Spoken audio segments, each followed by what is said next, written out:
तो अगर मैं नेगेटिव भी 5 कम कर देता और इधर से 2-4 प्रश्न और सही हो जाते तो आज मैं सिलेक्ट हुआ होता।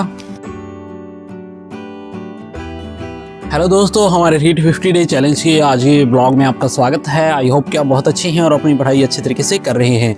सो आज का हमारा ब्लॉग रीड 50 डे चैलेंज। आज के ब्लॉग के अंदर मैं बात करता हूँ मेरी स्टडी के बारे में और मेरे जो लास्ट 2022 के अंदर जो मेरा रीट एग्ज़ाम हुआ था 2023 फरवरी के अंदर जो हुआ था उसके बारे में आपको बताता हूँ कुछ खास बातें जो आपके लिए बहुत ही फ़ायदेमंद हैं।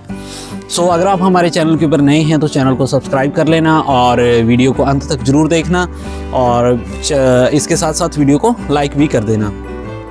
सबसे पहले तो मैं बात करता हूं कि जो अभी हमारे एग्ज़ाम के अंदर मान के चलो 4 दिन बची हैं, तो अभी इस टाइम के अंदर क्या है, सबके साथ ऐसा फील हो रहा है कि हमें कुछ भी याद नहीं है।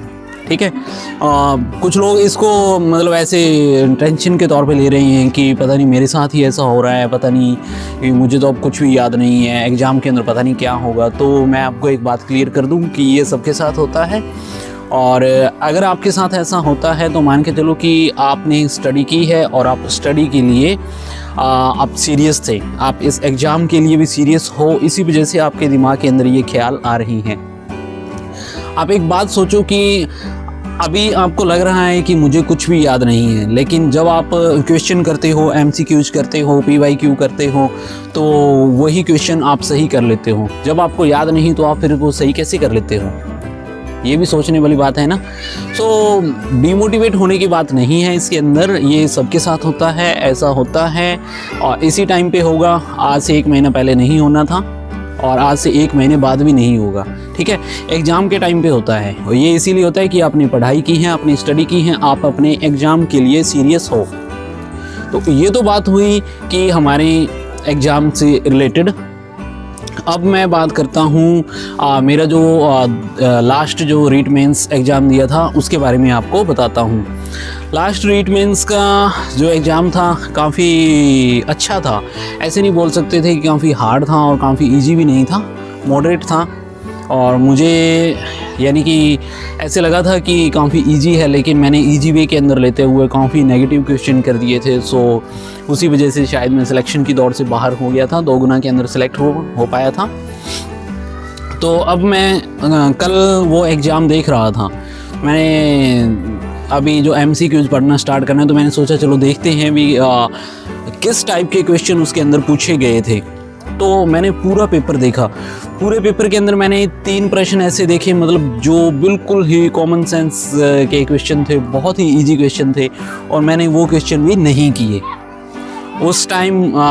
इस वजह से नहीं किए क्योंकि मैंने प्रैक्टिस नहीं की थी, टेस्ट नहीं दिए थे। कुछ क्वेश्चन ऐसे होते हैं कि जिनकी अपने जो MCQs या फिर जो टेस्ट देते हैं तो उससे ही वो अपने क्वेश्चन सही हो जाते हैं। तो मुझे बहुत ही ज़्यादा ऐसी मतलब रिग्रेट फील हुआ कि यार ये क्वेश्चन, क्योंकि मेरे 5 प्रश्न अगर और सही हो जाते तो मैं सिलेक्ट हो जाता, 10 नंबर कम रहे थे। तो अगर मैं नेगेटिव भी 5 कम कर देता और इधर से 2-4 प्रश्न और सही हो जाते तो आज मैं सिलेक्ट हुआ होता, तो दोबारा तैयारी करने की नौबत ना आती। उसके बाद में मैंने यही सोचा कि इस बार तो टेस्ट वगैरह काफ़ी दिए हुए हैं, ऑफलाइन ऑनलाइन बहुत टेस्ट दिए हैं और 3 साल हो गए। वो 2022 के अंदर तो मैंने फ़र्स्ट टाइम तैयारी की थी, कुछ चीज़ें ऐसी थी जो मुझे बिल्कुल भी पता नहीं थी, लेकिन अब जो राजस्थान GK है उसके बारे में काफ़ी ज़्यादा नॉलेज मुझे हो गया है। तो आपको मैं यही बात बताना चाहता हूँ कि अगर आप फर्स्ट टाइम पेपर दे रहे हो तो बिल्कुल प्रेशर नहीं लेना है। हर क्वेश्चन के अंदर आपने थोड़ा सा टाइम लेना है, ऐसे नहीं सोचना कि टाइम निकल रहा है, देखा क्वेश्चन नहीं आ रहा, छोड़ो इसको, स्किप करो, इसको भी स्किप करो, ऐसे नहीं करना। आपने पूरे धैर्य के साथ और अच्छे से रिलैक्स होकर एग्ज़ाम देना है और मुझे नहीं लगता कि किसी भी तरह की जल्दबाजी एग्ज़ाम में करनी चाहिए। बाकी अलग अलग अपनी सोच होती है, अलग अलग अपना रिदम होता है जिस हिसाब से अपने एग्ज़ाम करते हैं। हाँ, इसके अलावा मैं बता दूं आपको कि कुछ क्वेश्चन ऐसे भी थे जो मैंने अभी देखे, तो मतलब मुझे ऐसे फील हुआ कि ये क्वेश्चन तो मुझे समझ में नहीं आ रहा था, क्योंकि उस टाइम भी नहीं आ रहा था, इस टाइम भी मतलब मैं सोच के चलूँ तो यानी कि वो बिल्कुल हटके था, मेरी तैयारी से हटके था। हाँ, कुछ किसी की होती है, किसी की 100 में से 90% तैयारी होती है, किसी की 80% होती है, तो मैं मान के चलता था कि मेरा फर्स्ट टाइम था तो मैंने 60% तो तैयारी मेरी की हुई थी। तो मैंने बहुत से क्वेश्चन ऐसे अटैम्प्ट किए यानी कि जो मेरी तैयारी से बाहर चले गए थे। तो आपने ऐसा नहीं करना है, आपको जो क्वेश्चन नहीं आ रहा उसको आपने स्किप कर देना है। हाँ, जो आपने पढ़ा है, जो आपने किया है, कहीं पे पढ़ा है, उसको आप एक बार राउंड करो, मार्क करो, और उसको आपने बिल्कुल लास्ट के अंदर उसका एनालिसिस कर रहा है, चारों ऑप्शन को देखना है, अच्छे से याद करना है, धैर्य के साथ याद करना है। उसके बाद में आपने उसको अटैम्प्ट करना है। और जब आप इस तरह से अटैम्प्ट करते हो तो उम्मीद रहती है कि 90% वो प्रश्न आपका सही जाएगा, ठीक है। और बाकी अच्छे से और बस धैर्य के साथ पेपर देना है, और कुछ भी नहीं है। जो सिलेक्शन लेते हैं वो थोड़ा सा स्मार्ट रिवीजन करके और स्मार्ट स्टडी के साथ स्मार्ट तरीके से अटैम्प्ट करते हैं प्रश्न को, नहीं कि अपनी तरह होता है जैसे देखा करते गए। अगर शुरू वाले 4 आ रहे हैं, आगे वाले 2 हार्ड हैं, तो अपने उन 4 के चक्कर में उन 2 को भी कर देते हैं। ऐसा नहीं करना है। सबसे पहले जो आपको क्वेश्चन 100% श्योर है वही करो, उसके बाद में जो आपको थोड़े ऐसे डाउट वाले लग रहे हैं वही करो, और बस जो नहीं आ रहे उनको स्किप कर दो।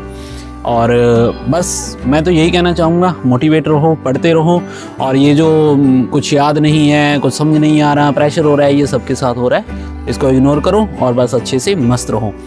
और आज का हमारा ब्लॉग अगर आज का वीडियो आपको पसंद आया तो वीडियो को लाइक ज़रूर कर देना, चैनल के ऊपर नहीं हो तो सब्सक्राइब कर लेना, और इसके साथ साथ बेल आइकन दबा लेना ताकि आने वाली वीडियो की अपडेट आपको मिल जाए। तो चलिए कल मिलते हैं एक नेक्स्ट ब्लॉग में।